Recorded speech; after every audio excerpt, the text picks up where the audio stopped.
Welcome to this session of the Beyond the Veil Summit, where we'll explore the nature of the veil between the worlds. I'm Lisa Bonnies, your host, and my guest for this session is Suzanne Giesemann. Our topic today is No More Fear, Mediumship and the Ultimate Freedom. Suzanne is a former Navy commander and commanding officer who's now a mystic, medium, and author. Her verified connection with those in the non-physical realms allow her to share a unique and personal perspective on ancestral healing. Suzanne, thank you for joining us again. I am so glad to see you. Welcome. Thank you, Lisa. It's always a joy to talk with you and share with everyone.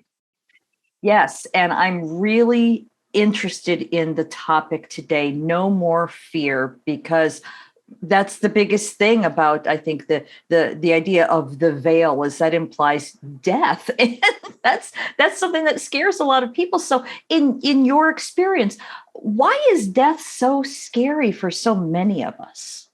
Well, goodness, it's the great unknown until you really dive in and discover that death is a transition to another experience of another reality. All we have is experiences of being aware, and that never changes. What changes is our state of awareness. Until you know that, there are so many fears associated with death: the fear of pain that might happen at the time of death, the fear of losing awareness of what our loved ones are doing, the fear of hurting our loved ones by leaving them behind. So many fears, and mediumship, as we'll discuss, takes away all of that. Well, so you mentioned a few different ways that things that we are afraid of, but what do you think how does this fear actually impact the way that we live our lives? Oh, goodness. It's so interesting when you get into this field of mediumship, you realize how seldom we talk about death. And so right away, there's this awareness that it's the big elephant always lurking in the back of our minds. We're not going to talk about that. We're not going to even acknowledge that any of us could pass at any time. And I feel that this is part of the gift of the pandemic, that it caused us to be aware of our mortality, to pay more importance to to pay more awareness to what is important to us, and to face the fact that all of us in this physical form are mortal physical beings, but we are immortal souls. Mm-hmm. Yeah, you made a really good point there, because even while I was talking about, it's even hard to say the word death. It's the D word, I guess. So even though we're having a conversation about it, it is sort of a touchy subject. So because even when we know this is what we're going to talk about, how do we overcome this apparently deeply rooted fear of even saying death and having it happen to us? How do we get over this so that we can actually just live our lives and enjoy some peace and some joy and awareness that you're talking about? We heal ourselves through any challenges by facing them. And if we're aware that we're afraid of fear, we face it, and then through knowledge of what death really is and what comes after, that fear goes away. So information is the first way to deal with it. And so that comes through attending summits like this, through reading about near-death experiences, evidence that has come through to people who've had readings, in mediumship readings, watching videos online of people who've had near-death experiences. That is so freeing to receive the abundance of information from others who have actually crossed the veil and come back to talk about it is immensely opening to our awareness. It just starts us changing our worldview, opening our belief system to the possibility that there is something beyond this life, until you have the personal experience of expanded states of awareness when you get outside of this normal waking consciousness. And then you start to know, wait, maybe there is more than just this. Mm-hmm. Right, right. I agree. Hearing stories from people who've experienced near death, just hearing them talk, it shifts their vibe as they're speaking, and it's sort of a contagious energy shift where you can sort of tap into how they feel and what they saw and what their experience was. So thank you for bringing that up.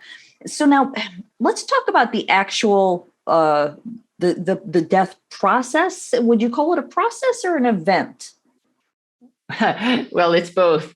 It can be both, depends on whose life we're talking about. But I also want to backtrack just a minute. And of course, the thing that I left out in that list of ways to overcome the fear is to have a reading with a medium and talk to your own loved ones who have passed. That's a life-changing experience in itself. When I'm speaking to the question you just asked, Lisa, about is death a process or an event, I'm speaking to you from having talked to literally thousands of souls who have gone through that process and that event. For those who have a sudden accident and find themselves across the veil, an event, it's sometimes a bit stunning until they realize that at a soul level, the soul knew that their life was going to come to an end. For those who have gone through an illness, many times the soul then has a chance to get through into human waking awareness that it's going to be all right. You don't have to be afraid. So I've found that those who have gone through an illness are more aware as soon as they cross the veil, all is well, and often even beforehand. Mm-hmm. Right. Well, then, what would you say about the people who don't cross with them? I mean, we've heard about shared death experiences, et cetera. But for somebody, a family member who's doing the deathbed watch and is holding the hand and doing what we do for our loved ones as they're about to pass.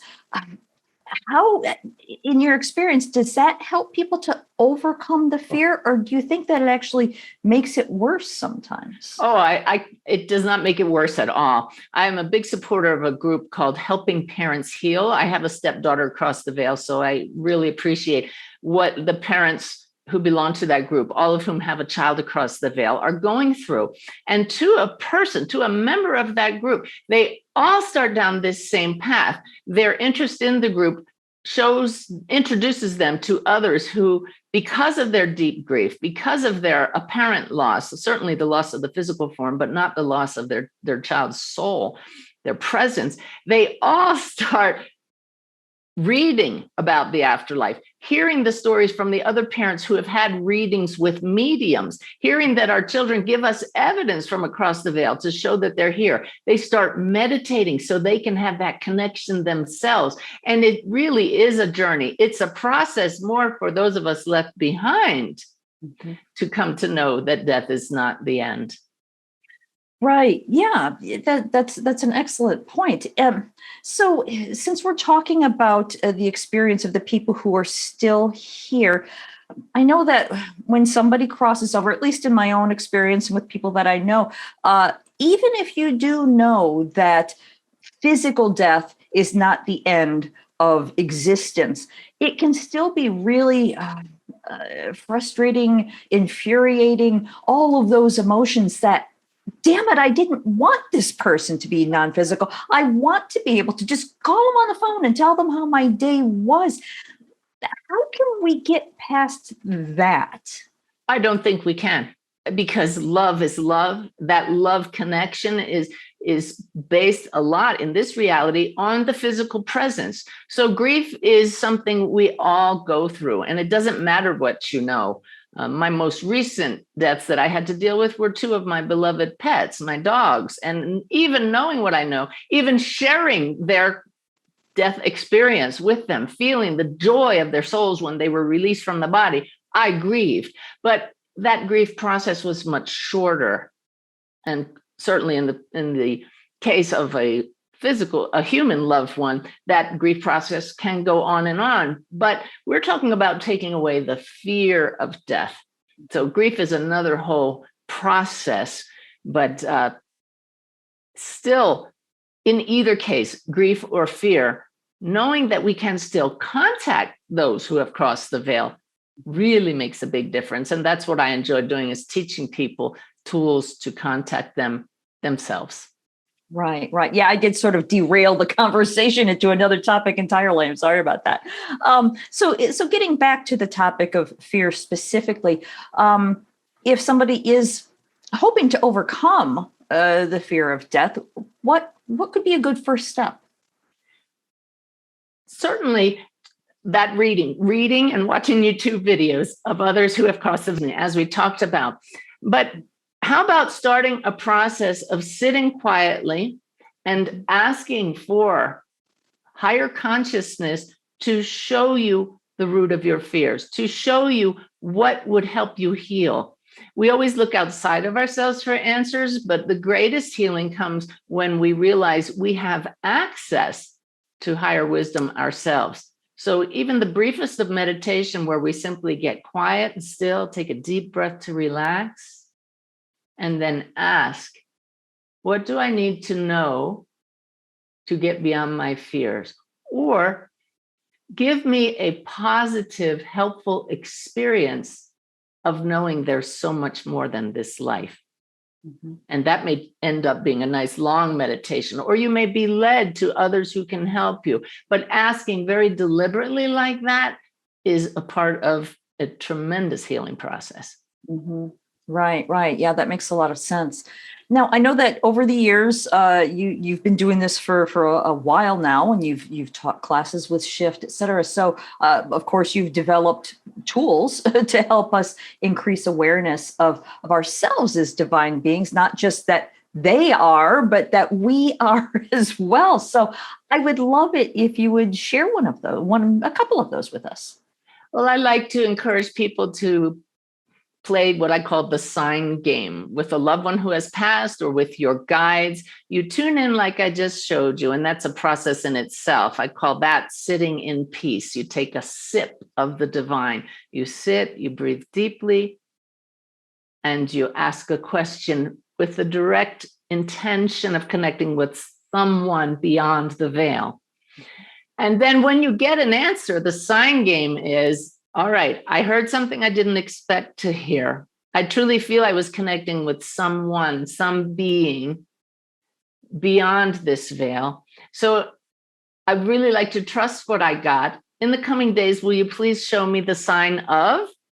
And there's a pause there. And in that brief pause, whoever you're asking will actually put in your mind what to ask for as a sign, knowing you're going to encounter it in the next few days. That's so interesting. I just did it the other day, and I said, now I know I'm connecting with so-and-so, but I would like the sign of a swan in the next few days.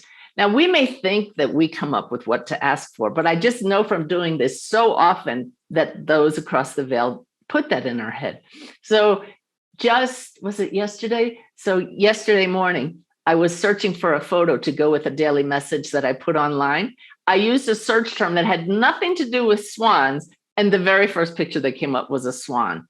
And I can just picture those across the veil clapping and laughing with us when we feel that joy of, oh my gosh, there's my sign. And that increases our connection, our sense of knowing that we are connected to something greater than this reality, part of one big web. So the more we play the sign game and get those validations and note them, write them down, and amass a list of evidence that there is something beyond the veil, right away you're working on decreasing your fear that you're all alone, that nobody passes beyond the veil. There couldn't be anything farther from the truth. I'm so glad you told the story about this one, because if you don't mind, I would love to tell you a follow-up story to a conversation that you and I had, I don't know, before, during one of our conversations. You mentioned that my mom was coming through, and that she said to watch for owls. And I live in a place where there aren't live owls. You just don't see them here in the desert. And I will admit that I had a little bit of fear, because my mom hasn't been on the other side very long, and she had a really hard time in her last years. And I wasn't really sure, what's her state of mind, for lack of a better word. I wasn't sure if I really wanted to hear from my mom, or that she was okay, et cetera. And then after our conversation, within 3 days or so, I saw like 5 or 6 instances of owls just popping up everywhere. And at first I was like, okay, that's just Facebook algorithms. That's my computer hearing us, and showing things on my screen. But then I went for a walk in my neighborhood and I was thinking about this. I was like, okay, Mom, if this is really you, I would really love to see an owl that's not on the computer. And as I was saying this, as I was literally thinking these words, I was out walking the neighborhood and I looked, and on top of one of my neighbor's houses was a ceramic owl to scare away, pigeons or whatever. So right there was an owl. So it really does work. And it did help with the fear as well, that I felt that I didn't have to be afraid for my mom anymore, that her soul wasn't at rest, because the joy and the sparkliness of that aha moment of, it felt like we genuinely connected, like she was really telling me, I'm fine. Absolutely. So, and the key point about what happened to you walking through your neighborhood when you said, Mom, I need one that's not on the computer, is once you realize the web and the connection, we got to give credit to your mom, because you may think you suddenly had that thought to ask for that, but Mom knew you were about to walk by that. She put the thought in your head, ask for it now. This will be great.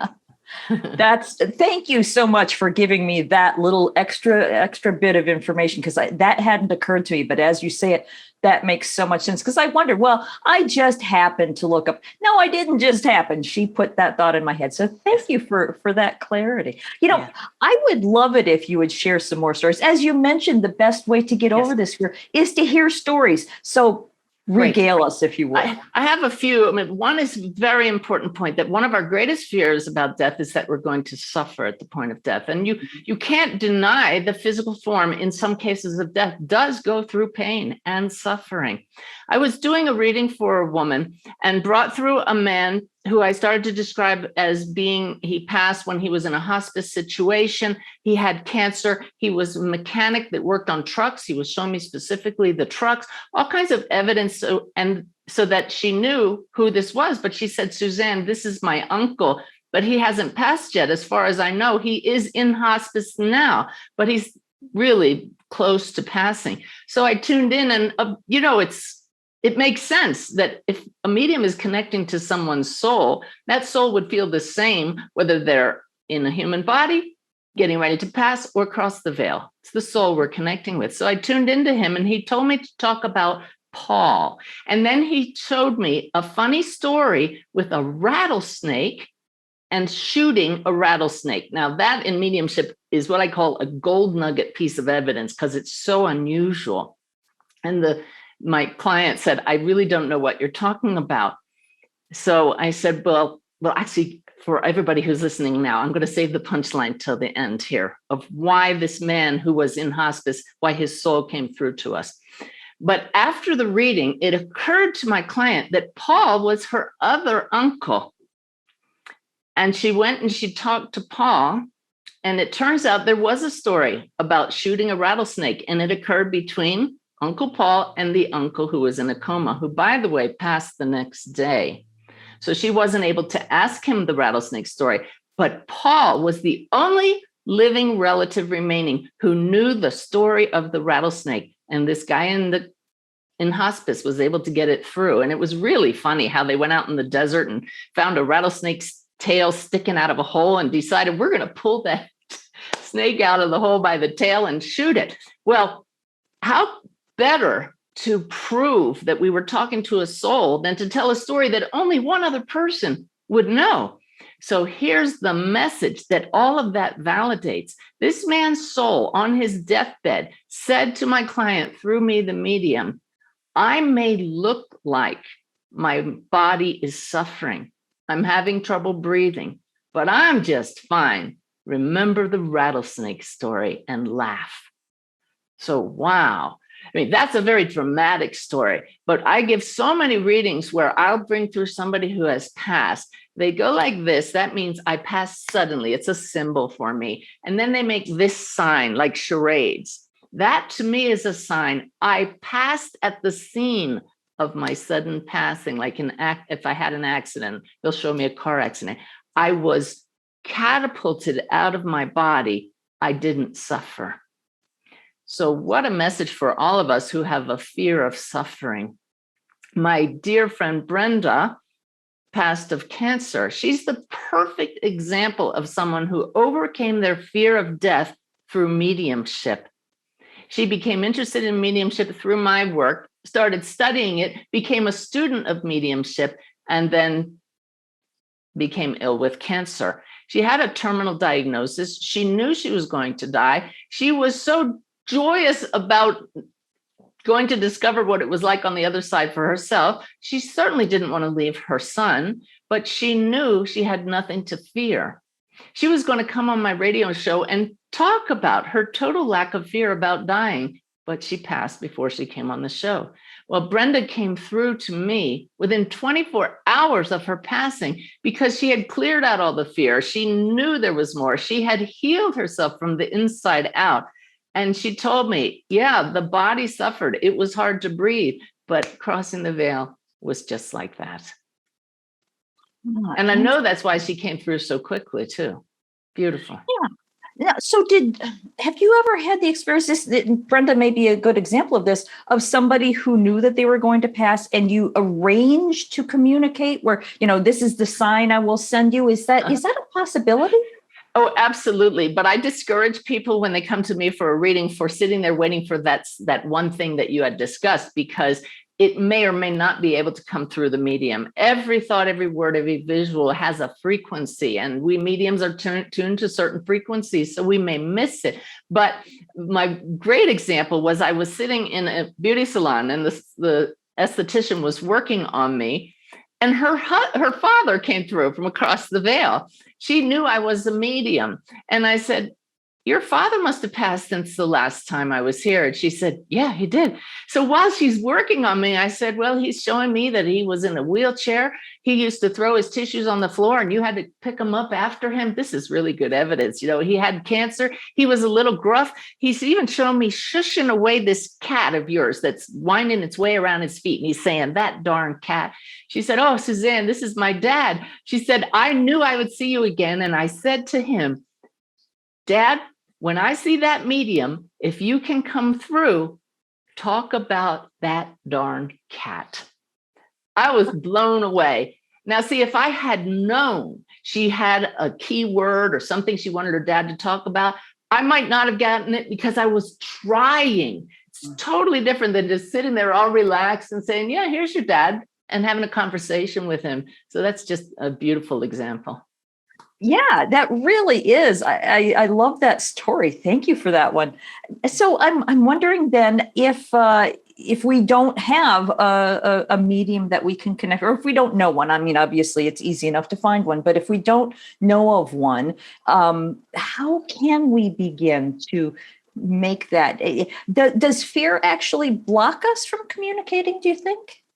Well, right now, if somebody says, I can't possibly go start reading about mediums, that's bad, or I just can't even go there. Yeah, that's a block because we have to get past our own belief system. And that's an acronym, we can turn belief system into BS.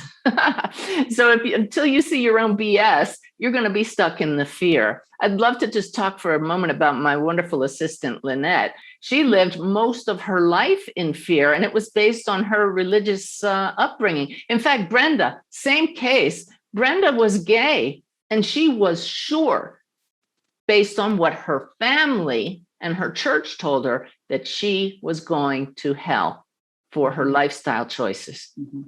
Now, she lived a whole life like that. So to discover through mediumship and through mediums who talk to gay people who are most certainly not in hell, that she was going to be welcomed with open arms into a beautiful place, that was huge for her. For Lynette, same kind of religious background. She was afraid that she was either going to go to some horrible hell or that she would never be allowed entrance into some impossibly beautiful heaven.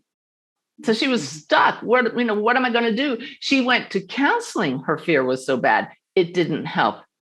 Mm-hmm. For 35 years, she wouldn't fly on an airplane because she was afraid of dying. She had 2 knees that were so bad, she wouldn't have surgery on them because she was afraid of dying. When I met Lynette, she used crutches, the kind that go around your wrist. She was a crippled lady. She was the handicapped person. And it was all because she was afraid to take the steps to heal herself. And it was through mediumship, meeting others who were interested in it, reading about it, having readings with mediums, that she is so totally free now. She knows what awaits us across the veil, all of us. I have a video of Lynette throwing the crutches in a dumpster. She walks without a limp now because she had both of her knees repaired. She flies around the country to visit friends. That's freedom. Anybody listening to this who is suffering and stuck in a limited experience of this life through your own fears, not realizing it, that it's the fear of death that is the greatest fear of all. It surpasses fear of public speaking. You don't have to suffer. Try asking spirit to guide you out of that dark place. They will guide you, your guides, your loved ones across the veil, to the brightest possible life here and now. Yeah. I'm so glad that you brought that up, because to continue talking about my mom, simply because you and I have talked about her in the past, yes. I think that was the reason that her final years were so very difficult, because she was raised Catholic. And even though she was a good person, she didn't do anything horribly wrong. She didn't do anything so bad in her life to warrant her extreme fear of going to hell. So I think that that's probably why she suffered as long as she did, because she didn't want to die, because she knew that's where she was going. So she struggled and hung on for dear life, literally much longer than she really should have. And she suffered horribly. So yeah, that fear of death really can keep you from releasing the whole thing. And now, as we've discussed, she is on the other side and she's fine. Yes. And Lisa, imagine, as we come to understand that and know that, how we can help our family members who may be going through the death process, because we don't talk about it. Oh, it's bright and sunny and you're going to be fine when you know the person's going to pass. Can you imagine how much it would alleviate suffering if we talk about that elephant in the room? Okay, so let's talk about what lies beyond. This is what I've discovered. Let me read to you this beautiful account of somebody who had a near-death experience. Wow, wouldn't that be amazing? I really feel this is what it's going to be like for you. And I hope you'll come back and tell me. I tried to have a discussion like that with my dad. He believed the black curtain comes down, that's it. I waited till he had a margarita or two because he didn't want to talk about death. And I said, so Dad, he was in his 90s. What do you think comes after death? Because I was already a medium when we were having this discussion. He just could not accept it. And I finally just smiled at him and I said, well, Dad, I guess I'll meet you on the other side and we'll have a good laugh about this talk. He's come through so beautifully to me with evidence from my own dad that he is enjoying that life that he never knew was coming. I don't think he was afraid. But, the joy when we can just talk about those things and smile. It's beautiful. Yeah, absolutely. So then I'm wondering, is there anything that people can do if they do sense resistance to, embarking upon this change process? In themselves or others? Probably both, right? I think so, sure. Yeah. Always just ask for help from higher consciousness, from source, from angels, from guides, because that's something in our own story that's telling us, I can't go there. To ask for help from something outside of ourselves is getting beyond the story. So truly, prayer. And if you have a loved one who just doesn't want to talk about it and is stuck in their fear, then literally pray for them. Ask for outside help for them. Prayer is a beautiful thing. And send them love at the soul level. Know that the soul is always fine. The soul is not afraid. The soul knows who it is and what awaits. So what we're doing is sending love and energy to the soul that it can break through the conditioned patterns of thoughts that have built up in the human persona, so that that soul's light can shine through the fear. Mm-hmm. All right. Well, then I'm wondering, going back to my own experience, because that's obviously where the best questions for me come from. When I was first trying to learn how to do this kind of thing many moons ago, I found that I wasn't getting any answers. I would say, please give me a sign of some sort. I'm listening, I'm open, and nothing came through. How can we break through is it resistance within myself? Is it lack of belief? How do we overcome whatever block is keeping messages that are obviously there? They're piling up. Yeah.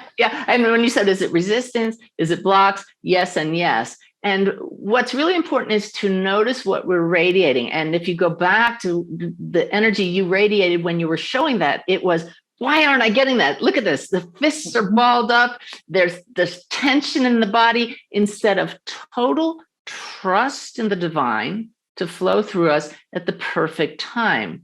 And with peace and trust, asking, what is the block? Show me what is blocking me from experiencing what I see other people experiencing. Is there something that I need to release? Show it to me as painlessly as possible. You feel the total difference in energy between this and I'm trusting the process. Mm-hmm. Right. I love that you added as peacefully as possible, because again, in my own experience, I noticed that sometimes I wouldn't get the messages except as a 2x4 to the back of the head. Yeah. And so I didn't want the messages because they hurt. Oh yeah. I pray regularly, at least once a week. May my lessons be as painless as possible, because your guides, your higher self knows what you need to evolve, to grow, to get rid of your fears. And when we're not listening, when we're not paying attention, they do give us that 2x4. And those painful lessons, if we see them as opportunities, truly will lead to growth. But we get to the point where it's like, okay, I'm going to really start trusting now. You don't need to put those things in my path anymore. I got the knots in my head to prove it. Oh, wow. I'm so enjoying this conversation. But before we go any further, I want to make sure that I mention your website. You've got SuzanneGiesemann.com, of course. And then you've also got dailyway.org. And then there's one other, let me scroll down on my page. Sorry, it's theawakenedway.org. Okay, can you tell people what they'll find on those websites? Oh, goodness, yes. There's so much information, and they just keep piling it in there, especially on the gifts page on my website, or meditations to help you make the connection yourself, and other tools, again, to connect with higher consciousness. The Daily Way messages I get each morning from my guides, the same ones that have been helping me here today. And I noticed this morning there are 4,450 of those messages, because I've been getting them for over a decade. And every day I get emails from people telling me how much they've helped them find peace on their path. So truly a beautiful resource.